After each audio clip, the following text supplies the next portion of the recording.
Bonsoir Los Angeles, le dernier dossier numéro 6. C'est un dossier d'enfant, de psychiatrie de l'enfant. Vous recevez en consultation Lucas, 9 ans, amené par ses parents pour des troubles du sommeil.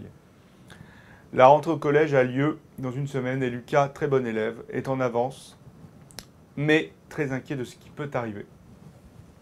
Sa mère vous rapporte qu'il reste longtemps réveillé au début de la nuit. Lucas fait de nombreux cauchemars. Des pensées les rappelant peuvent l'envahir en début de nuit. Ses antécédents sont marqués par des épisodes de réveil en hurlant sans que rien ne puisse le calmer, avec une amnésie totale de l'épisode au réveil autour de l'âge de 5 ans. On retrouve également des douleurs abdominales sans cause somatique durant ses premières années de scolarité, une perte transitoire d'appétit lors d'un changement d'école il y a 4 ans et lors de la naissance de son frère il y a 2 ans. L'entretien retrouve également une absence totale de réaction de Lucas lors du décès d'un oncle paternel il y a 3 mois. Il lui était très attaché, mais ce décès est passé sous silence dans l'ensemble de la famille en raison des mœurs de cet homme non toléré dans cette famille. Lucas semble refuser toute aide et est très triste. L'examen clinique somatique est sans particularité. Question numéro 1. Quels sont les symptômes présentés dans les antécédents de cette observation? Vous reprenez l'observation et tout simplement, vous retrouvez ces terreurs nocturnes, des phénomènes de somatisation sans cause organique, une anorexie qui est transitoire et un phénomène d'anxiété. Terreur nocturne, c'est un mot-clé important. Somatisation également, ça pourrait faire partie chez l'adulte de troubles somatisation ou troubles somatophores. Question numéro 2.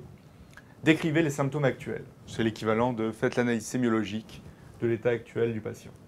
Eh bien, on retrouve un facteur déclenchant avec le décès de l'oncle.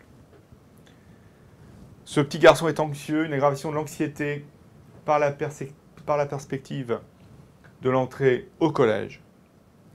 Il y a des troubles du sommeil qui sont présents, avec des difficultés d'endormissement, une insomnie de début de nuit et les cauchemars. On retrouve des pensées tristes et un émoussement affectif très probable. Question numéro 3. Quel diagnostic proposez-vous? Eh bien, c'est une dépression de l'enfant, une dépression secondaire de l'enfant. On pourrait mettre épisode dépressif majeur accepté, c'est qu'accepté, mais il faut éviter les termes réactionnels et psychogènes qui sont complètement has-been. On parle de dépression secondaire.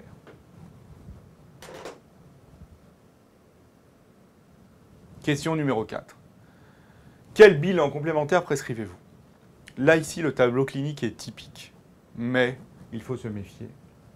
Et il faut éliminer l'étiologie organique en faisant un bilan minimum, un bilan biologique usuel, ou l'habituel, hémogramme, ionogramme sanguin, fonction anale plasmatique, bilan hépatique, transaminase gamma GT, une glycémie, mais surtout il faut faire une TSH devant des troubles affectifs et une IRM cérébrale pour éliminer les anomalies neurologiques.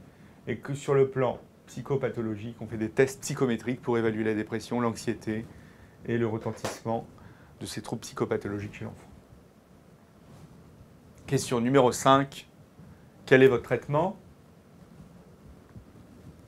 Eh bien, la méthodologie est toujours identique. D'abord, on dit où on traite le patient.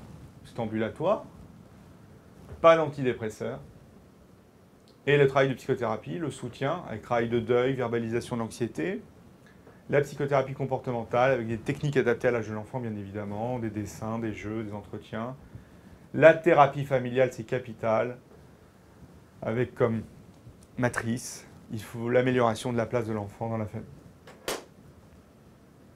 Question numéro 6. Le frère a été diagnostiqué trouble hyperactif avec déficit de l'attention. Quels sont les risques évolutifs possibles de la maladie? Eh bien, ça peut persister à l'âge adulte avec des séquelles attentionnelles. Ça peut disparaître à la puberté. Il peut y avoir une rémission partielle entre 12 et 20 ans. Ce qu'on retrouve, c'est une vulnérabilité aux troubles de la personnalité antisociale et aux troubles de l'humeur plutôt dépressifs.